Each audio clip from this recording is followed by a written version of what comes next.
Hi from me, Lauren Jaffe, and welcome back to another uplifting episode of Derech Eretz. Margaret J. Wheatley once said, "There is no power for change greater than a community discovering what it cares about."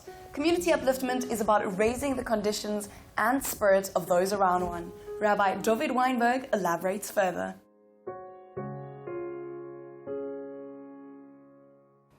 While wealthier societies also have strong welfare programs, we have learned in the 20th and 21st century that welfare programs on its own do not solve poverty. They don't cure unemployment. There is a very interesting and fine balance that society has learned through a number of experiments and experiences that show us that there is a line between helping somebody else and enabling somebody else. It is the challenge of society to learn how to help somebody else, while at the same time empowering and encouraging them to take ownership.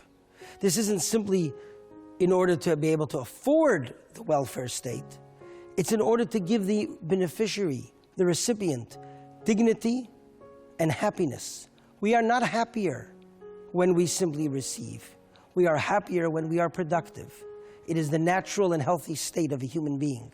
And so Maimonides tells us that the way to give in its most ideal sense is to look for the other so that he can stand or she can stand on their own feet, that they can stand up and take responsibility, that they can themselves become givers. And Maimonides teaches this not only in the benefit of the recipient, but for the benefit of you, the giver, as well. He asks the question, if you have a specific amount of money to share, do you give it out immediately, or do you give it out bit by bit? And his answer is, give it out and distribute that money bit by bit. Every day, a little bit. Because that way, you become a giver. That way, you exercise your muscle of generosity, kindness, and caring. The more often you give, the more of a giver you become. It's not a one-minute activity. It's not a one-moment experience, but it becomes part of who you are. It trains and develops you to become a better person as well. That is the gift, ideal gift of giving. Becoming a true giver and giving the other person the opportunity also to become a giver.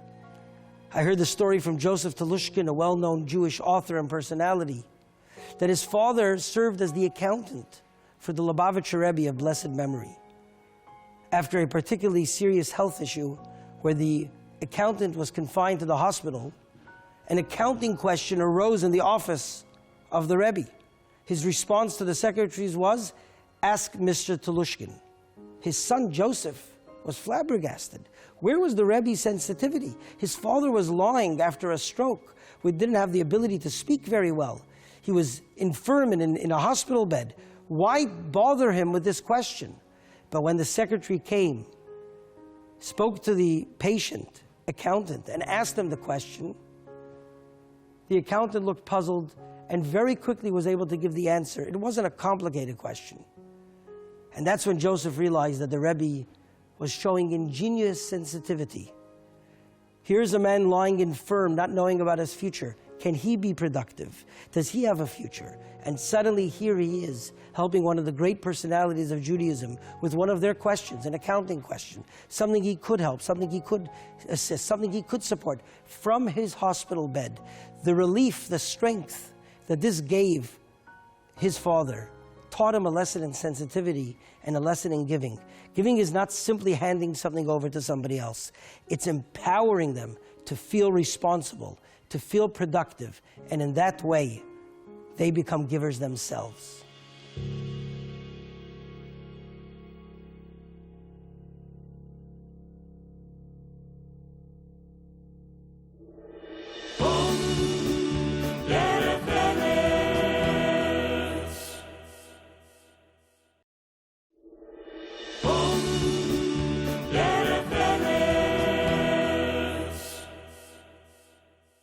When you empower a woman, you empower her family, community, and the nation. Since August 2016, Hangar 18, a social upliftment program, has been providing training in the craft of crochet to unemployed ladies in Joe Slovo, Molliton, Cape Town.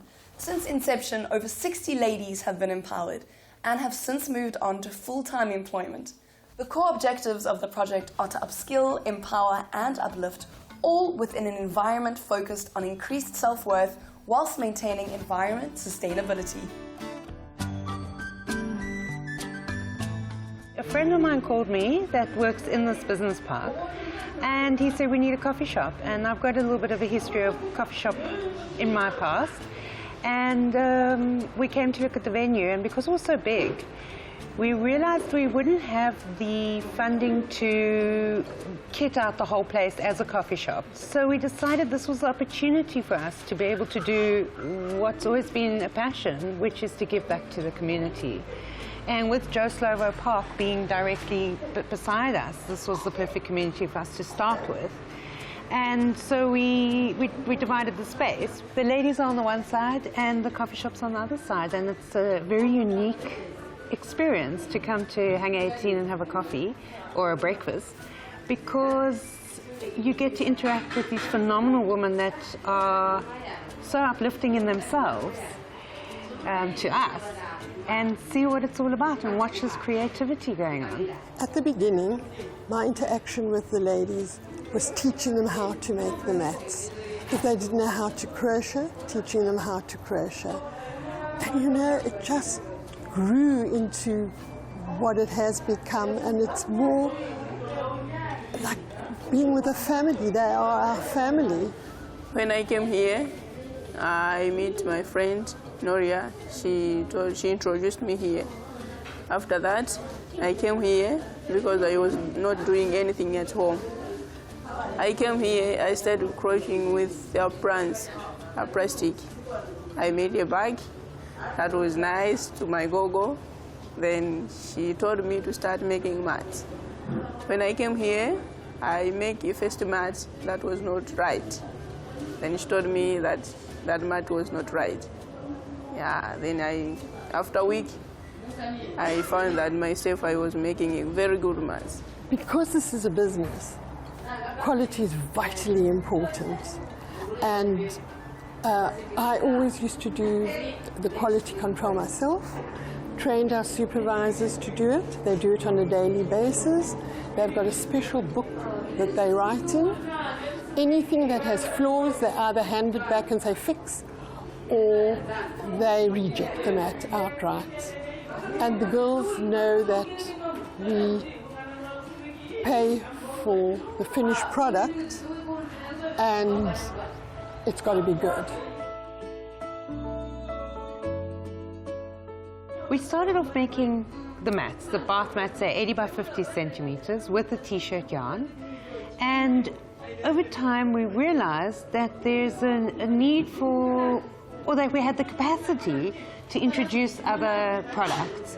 So what we would do is we'd find something like the Tunisian crochet stitch, which is what we use on the cushions, and then we would teach the ladies how to do the stitch and say, okay, let's make cushion covers with this, or baskets, and use that stitch. So always evolving with new stitches and new styles, so that we could enlarge the range and also to keep the growth of the women's skills base. We give them material which we buy. They make whatever product we ask them to make, or teach them how to make it. They each have their own tags to put on it so that we know who made what. I add them all up, and we pay them for each item that they have made. Hangar 18, the coffee shop, has, as much as we can do, an environmental policy that is zero waste and recycling. So we've got paper straws, and we've got cardboard and paper packaging. And to introduce that into the foundation, we realized we could work with plastic shopping bags. So there's a special cutting technique that the ladies use, and we did some research, and they've made handbags and mats and baskets and hats, all using used plastic shopping bags. So as part of our environmental zero waste, or to improve our carbon footprint, We've found other products we can make using upcycled materials, because the tea yarn is actually a waste product from the mill, as is the plastic. So all these products around us have evolved from want to teach the ladies more styles of crocheting and more stitches, and also the need to save the oceans and save the environment from the blight of plastic. This empowers them amazingly.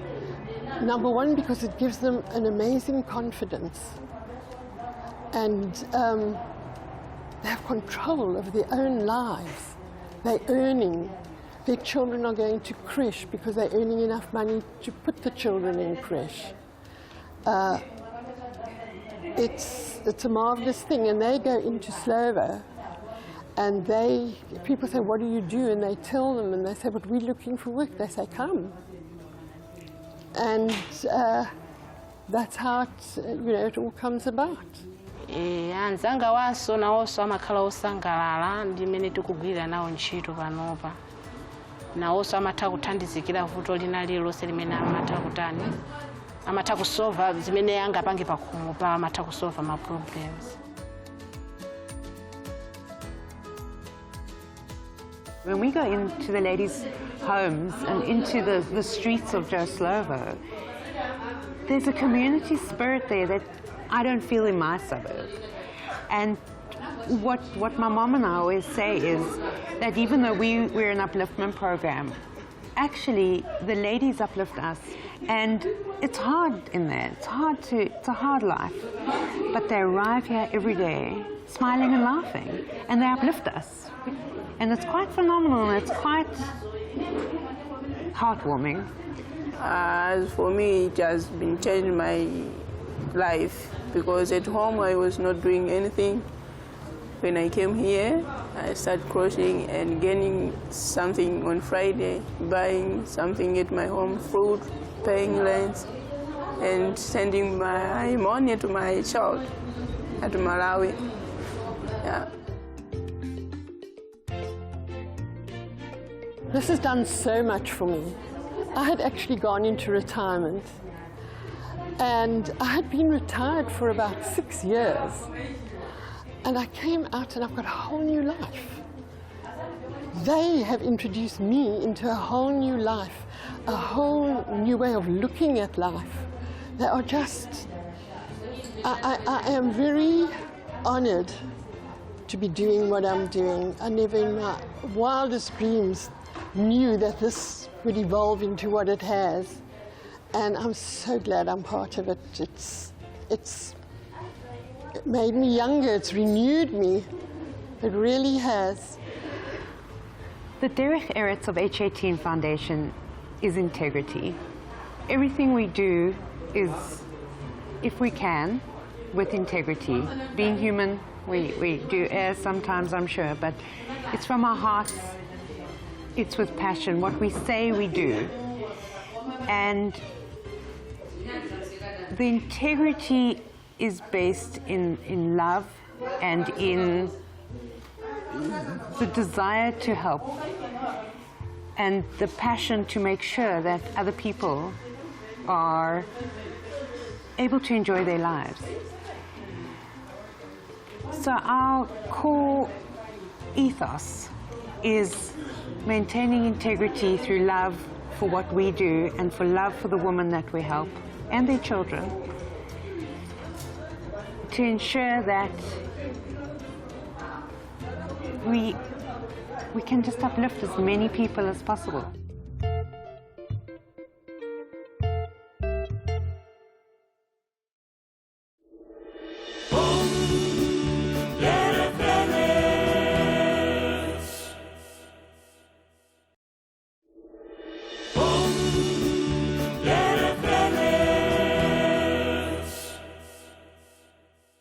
The loss of a loved one is a devastating experience and leaves a person very vulnerable, traumatized, and bereft.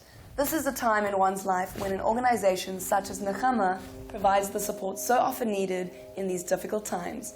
Nechama's vision and objectives are to endeavor to raise the level of awareness within the Jewish community of the laws and rituals pertaining to bereavement.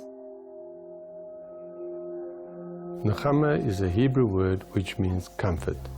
And that is what we do for those members who take advantage of the services that we offer. We provide comfort, support, and counseling. Bereavement counseling, which is specific Jewish bereavement counseling, is marked by a variety of different times. We start with the actual bereavement. We have the 7 days of mourning, which is the Shiva period. We have the Shloshim, which is the 30 days. We then go to days when Kaddish is being said, the memorial prayer, and then we have the year, which rounds it off. And these are specific to us. We offer a range of services, which include obviously one-on-one counseling. We have support groups, we have seminars, we have breakfast talks.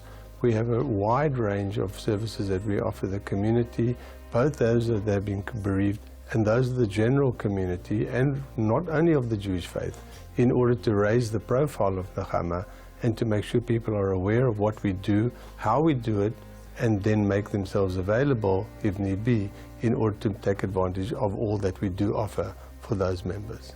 Grief and loss is a very, very difficult time in someone's life. And in the community, even if someone is supported by family and close friends, no one really wants to hear that they're not okay. We ask someone, how are you? And we hope that we hear that they're going to say, I'm doing well. Whereas in comes a Nechama counselor who's been trained to talk and to listen and to just be there with someone in their loss. So it's an amazing service that is offered because they're okay with sitting there and hearing the stuff that no one else really wants to hear.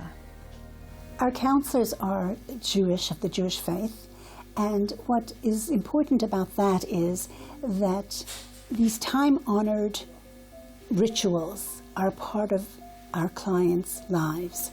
And for example, they best understand when a Yontif comes around, a Jewish festival, or when something of Judaism appears and suddenly they're alone. The counselor can give them support, is what I'd say, and still be like-minded and understanding from where they're coming, and helps them re-enter regular lives again. All the counselors for Nechama are volunteer lay counselors who are members of the Jewish community. We provide in-service training, which is given by the psychologist who's employed by Nechama, as well as another volunteer psychologist. It starts off with a personal growth course, followed by a communication and counseling skills course, followed by a third course, which is offered by Nechama, and that is a specific counseling skills course specific to bereavement and loss. The way that I was raised was to be involved in an aspect of community life and on a personal capacity, helping people through difficult times, through times of transition. That has been a point of interest for me.